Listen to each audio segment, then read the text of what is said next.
I now give the floor to the distinguished representative of South Africa to introduce an address by the head of state. Mr. President, Mr. Secretary General, Excellencies, it is my honor and privilege to introduce the General Assembly on the occasion of the virtual General Assembly debate, a pre-recorded message of His Excellency Mr. Matamela Cyril Ramaphosa, President of the Republic of South Africa, delivering the statement in his capacity as the chairperson of the African Union. Thank you. President of the General Assembly, Secretary General, Excellencies, ladies and gentlemen, 75 years ago, the United Nations was established to introduce a new world order to achieve peace in the world. It was the dawn of a new era of global cooperation, forged in the aftermath of one of the darkest periods in the history of humankind. In 1945, the world was in crisis. It was counting the devastation wrought by war, devastation, and plunder. Today, we are in the throes of another crisis, the coronavirus pandemic. The pandemic has cost nearly 1 million lives. It has deepened human suffering and uprooted communities, destroyed livelihoods, and plunged economies into turmoil. But just as the founders of the United Nations once stood united for the greater good, so too do we stand united to confront this grave threat. In this crisis, people across the world have extended the hand of solidarity to other people in other nations. From the north to the south, humanity has been galvanized into action. We have formed international partnerships to ensure that there is equitable access to medical equipment and supplies. Many nations have set up extensive social support systems to protect citizens whose jobs, businesses, and livelihoods have been threatened. Our response to the COVID pandemic has demonstrated the heights that can be attained when we work in the spirit of friendship and solidarity. If we are to build a common and inclusive future in the aftermath of COVID-19, it is this solidarity that must endure. In the words of Nelson Mandela, he said, "It is human solidarity, the concern for the other, that must be at the center of the values by which we all live." As the African continent, our response to coronavirus has been swift and effective. We have a continental strategy to fight the pandemic, being driven by the regional economic communities in our continent. The African Union has established a COVID-19 response fund and launched a groundbreaking African medical supplies platform to ensure that all nations have access to the necessary equipment and supplies. Nonetheless, the pandemic will inevitably set back our developmental aspirations. The resources we have had to redirect to fighting the pandemic have set back our efforts to provide housing, healthcare, water and sanitation, and education to our people. When the Secretary General, Antonio Guterres, delivered the 18th Nelson Mandela Annual Lecture in July 2020, he called on the nations of the world to forge a new social contract and a new global deal. He said we must create equal opportunities for all, that we must advance a more inclusive and balanced multilateral trading system, that debt architecture must be reformed, and that there should be greater access to affordable credit for developing countries. It is a call that we as South Africa wholly endorse. It is in the spirit of this new global deal that we call on the international community and our international partners to support the rollout of a comprehensive stimulus package for African countries. This will enable African countries to not only mitigate the health impacts of COVID-19, but to aid us in the immense task of rebuilding our shattered economies. To ensure that no country is left behind, we reiterate our position as the African Union that economic sanctions against Zimbabwe and Sudan should be lifted to allow their governments to respond adequately to the pandemic. We also call for the suspension of interest payments on Africa's external and public debt.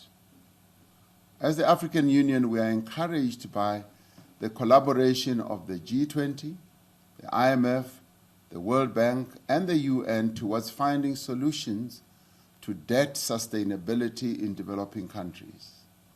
This pandemic has highlighted the urgency with which we must strive to meet all the sustainable development goals, but more importantly, goal 1, to end poverty in all its forms everywhere. For until we eradicate global poverty, we will always fall short of realizing the vision of the founders of the United Nations. We must expand economic opportunities to all people around the world, but most especially to the young, to the women, and the vulnerable people in the world. We must boldly pursue avenues of redistribution and redress as a means of advancing shared prosperity. We must deal decisively with the rot of corruption that is robbing our people of the opportunities and services that are their right. Together, we must raise our level of ambition to ensure that every man, every woman, and every child has an equal chance at a better future. It is a future free of hunger, disease, insecurity, and war.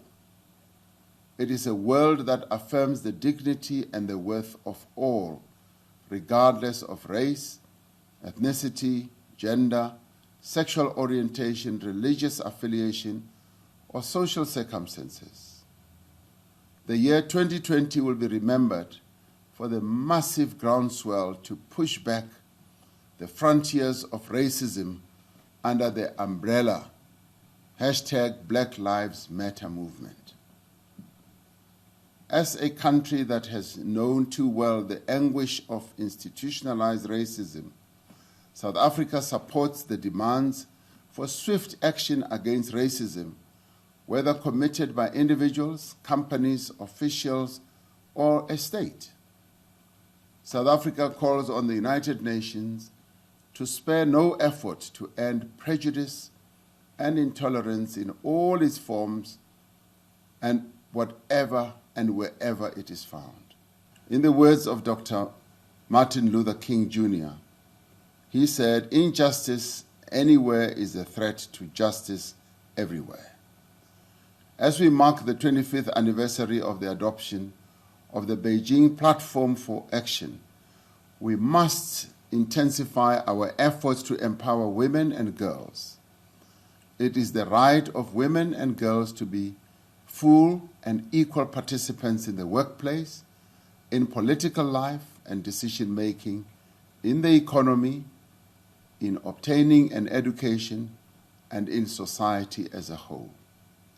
South Africa is proud to be a member of the UN's Generation Equality Campaign and has prioritized the eradication of gender-based violence and femicide. At a continental level, we are working to finalize and adopt an AU Convention on Violence Against Women during the course of this year. AU member states are engaging on measures to promote financial inclusion, preferential procurement, and preferential trade agreements for women. As African countries, we continue with our effort to silence the guns once and for all through conflict resolution and peace building. Cooperation between the UN Security Council and the AU Peace and Security Council has contributed to improved peace and security in the Darfur region of Sudan, South Sudan, Somalia, Mali, and the Central African Republic. It is imperative that this collaboration is institutionalized and that the financing of AU peacekeeping operations is addressed and resolved. South Africa is currently serving its second year as an elected non-permanent member of the United Nations Security Council. We have used our tenure to promote international peace and security by advocating for the peaceful settlement of disputes and inclusive dialogue. The current composition of the Security Council does not reflect the world in which we live. On the 75th anniversary of the UN, we repeat our call for greater representation of African countries on the Security Council and that this be taken up with urgency at the intergovernmental negotiations. It is only through a reformed and inclusive UN Security Council that we will be able to collectively resolve some of the world's most protracted conflicts. As we celebrate the founding of an organization dedicated to freedom and equality, the people of Palestine and Western Sahara continue to live under occupation.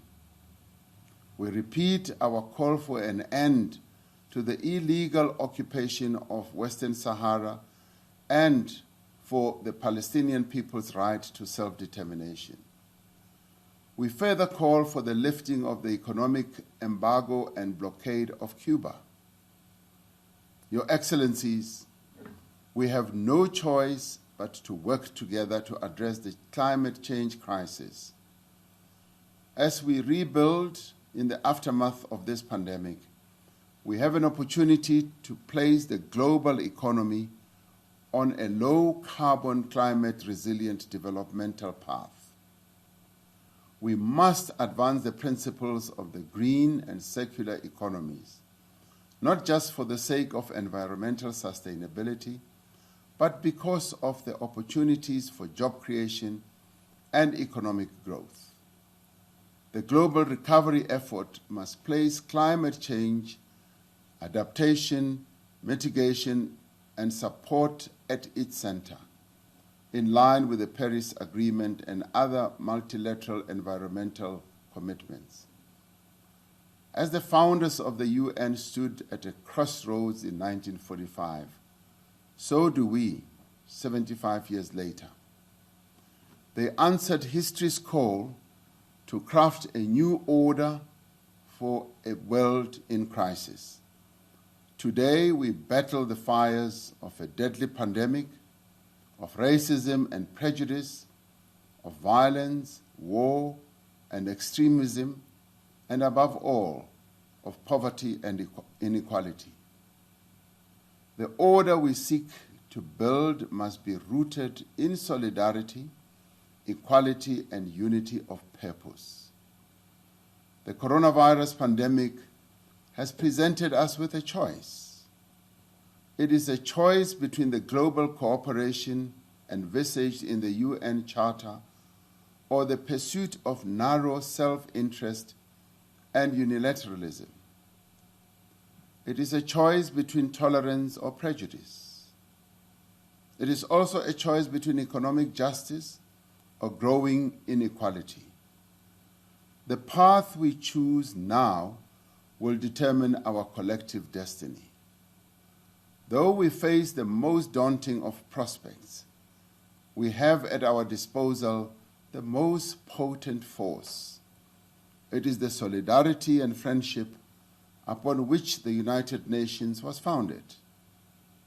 When history faithfully records the global response to the worst health emergency of this century, let it be said that we stood and acted as one, that we provided leadership, and that we gave the peoples of all nations hope and courage. The best and most fitting legacy of this 75th session will be that through our actions, we gave true meaning to the term United Nations. South Africa reaffirms its commitment to the ideals and the spirit of the UN Charter, and to sparing no effort to bring about a more just, peaceful, and equitable world. May our cooperation deepen, and may our solidarity endure. Let us make sure that all our efforts leave no woman, no child, and no man behind, and that no nation is left behind. I thank you. On behalf of the General Assembly, I wish to thank the President of the Republic of South Africa for the statement just made.